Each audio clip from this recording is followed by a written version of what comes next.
Hello everyone, welcome to my channel. I am Neha Narang. तो आइए आज का लेक्चर स्टार्ट करते हैं। आज जो है NT UGC NET music vocal का सिलेबस करने जा रहे हैं।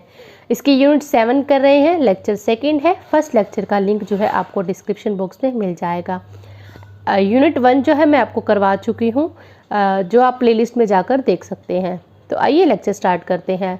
आज जो है ध्रुपद, धमार और सादरा के बारे में जो है डिटेल से स्टडी करेंगे।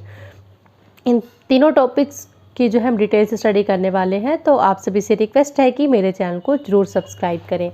तो आइए स्टार्ट करते हैं। सबसे पहला टॉपिक जो है हमारा ध्रुपद। ध्रुपद शब्द जो है ध्रुव प्लस पद शब्द से बना है। ध्रुव का अर्थ है अचल और पद का अर्थ है गायकी। तो अचल 2 पदों वाली गायकी को ध्रुपद कहा जाता है। आविष्कार, ध्रुपद का जो आविष्कार है वो ग्वालियर के राजा मानसिंह तोमर ने 15वीं शताब्दी में किया था। ध्रुपद में जो है भक्ति और वीर रस की जो है प्रधानता रहती है और यह एक गंभीर प्रकृति का गायन है। इससे गाने से कंठ और फेफड़ों पर जो है बल मिलता है।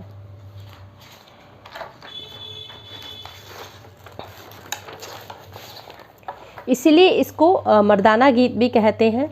ध्रुपद गायकों को प्राचीन समय में कलावंत कहा जाता था। तो मोस्ट इम्पोर्टेंट पॉइंट है कि ध्रुपद गायकों को क्या कहा जाता था? कलावंत।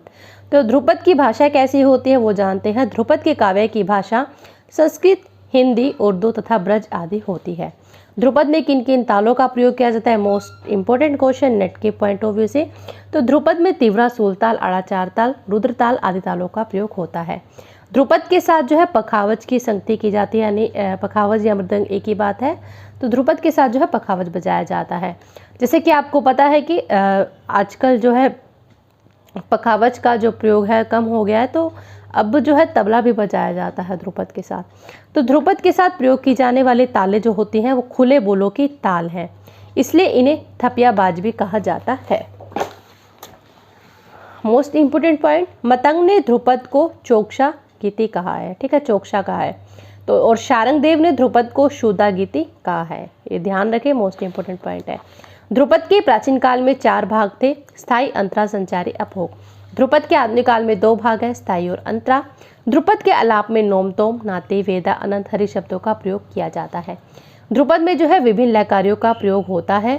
तानसेन, स्वामी हरिदास, बैजू बावरा, बख्शू आदि प्रसिद्ध जो है ध्रुपद गायक हुए हैं। अब बात करते हैं ध्रुपद की वाणियों की। ध्रुपद की जैसे कि आपको पता है कि 4 वाणियाँ हैं: गोबरहारी वाणी या गोरारी वाणी। तो गोबरहारी वाणी के प्रवर्तक जो है मियाँ तानसेन है। 4 वाणियाँ हैं, चारों वाणियों के आपको प्रवर्तक यानी कि इनके जन्मदाता कौन है वो आपको बहुत अच्छे से लर्न हो। तो ध्रुपद की वाणियाँ अकबर के शासनकाल के पश्चात जो है प्रचलित हुई। ऐसा माना जाता है कि तानसेन जो थे वो गौड़ ब्राह्मण थे, अतः इस वाणी को गौड़िया वाणी भी कहा जाता है। इसके कई नाम हैं इस वाणी के। इसका प्रधान लक्षण प्रसाद गुण का होना है। इस वाणी को राजा की उपाधि दी गई। तानसेन की वाणी को सेनिया वाणी भी कहते हैं। आचार्य बृहस्पति के अनुसार गोरारी शब्द जो है ग्वालियर का अपभ्रंश है और ग्वालियर में बोली जाने वाली भाषा का द्योतक है। इस वाणी को शुद्ध वाणी के नाम से भी जाना जाता है। गोबरहार वाणी जो है शास्त्रों में वर्णित शुदा गीति से मिलती है। इस वाणी में गति जो है धीमी रहती है। खंडार वाणी या खंडहार वाणी, इस वाणी के जो प्रवर्तक हैं वो राजा समोखन सिंह हैं। राजा समोखन सिंह जो थे अकबर के दरबार में एक उत्कृष्ट वीणा वादक थे।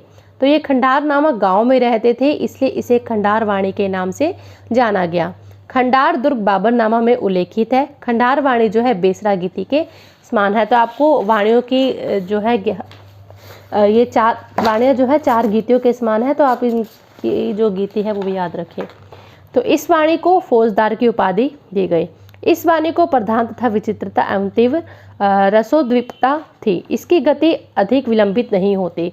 अलादिया खां, वजीर खां, सबरुद्दीन आदि इस वाणी के गायक हुए। थर्ड है आपकी डागोर वाणी। इस वाणी का संबंध जो है अकबर के दरबारी गायक यानी कि ब्रजचंद से माना गया। ये दिल्ली के निकट डांगर नामक स्थान में रहते थे तथा यहाँ की जो भाषा थी वो डागरी थी, इसलिए इस वाणी को डागुर वाणी कहते हैं। कुछ लोग डागुर वाणी के आविष्कारक जो है स्वामी हरिदास को भी मानते हैं। तो इस वाणी को दीवान की उपाधि जो है दी गई। इस वाणी की विशेषता सरलता और लालित्य थी। इसकी गति सहज और सरल थी। उस्ताद रहीमुद्दीन डागर, उस्ताद नासिर अमीनुद्दीन डागर आदि वर्तमान समय के कलाकार हैं। लास्ट है आपकी नौहार वाणी। नौहार वाणी के प्रवर्तक जो है श्रीचंद राजपूत जी है। नौहार वाणी चौथी श्रेणी की बताई गई है। श्रीचंद राजपूत जो थे वो नौहार गांव के रहने वाले थे। नेक्स्ट डेफिनेशन पढ़ते हैं हम धमार के बारे में। तो धमार ताल में गाया जाने वाला होली संबंधी गीत जो है वो धमार कहलाता है। मतंग, शारंगदेव आदि विद्वानों ने धमार को जो है भीना गीति कहा है। इन गीतों में होली के गीत होते हैं, कृष्ण की रासलीला इत्यादि का जो है वर्णन रहता है। इसके गीतों की भाषा प्राय हिंदी व ब्रज होती है। धमार में पखावज की संगत की जाती है, परंतु पखावज का आधुनिक काल में कम प्रयोग होने के कारण इसके साथ तबला भी जो है बजाया जाता है।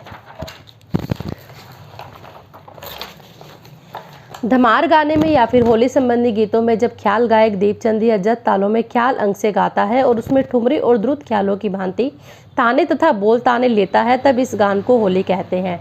धमार में अलाप, नोमतोम आदि शब्दों द्वारा किया जाता है। धमार में जो है बोल बांट का प्रदर्शन होता है। ध्रुपद गायकी ज़्यादातर धमार गाते हैं। इसमें दुगुन, चौगुन, आड़, कुवाड़, बोलतान, गमक इत्यादि का जो है प्रयोग होता है। धमार का जो जन्म स्थान है वो ब्रज को माना जाता है। अवध ने नवाब सुल्तान हुसैन शर्की इसके आविष्कारक जो है माने गए हैं। धमार का मूल धमाली प्रबंध में है, जिसका सबसे पहले उल्लेख संगीत शिरोमणि में मिलता है। मूल रूप से इस गायन शैली को पंजाब की लोक गायन शैली भी माना जाता है। धमार गायन शैली के दो प्रकार माने जाते हैं, प्रकाशक एवं गुप्त। प्रकाशक का मतलब होता है जिसका सम जो है एक निश्चित स्थान पर होता है, और गुप्त जिसके सम के बारे में कुछ कहा नहीं जा सकता।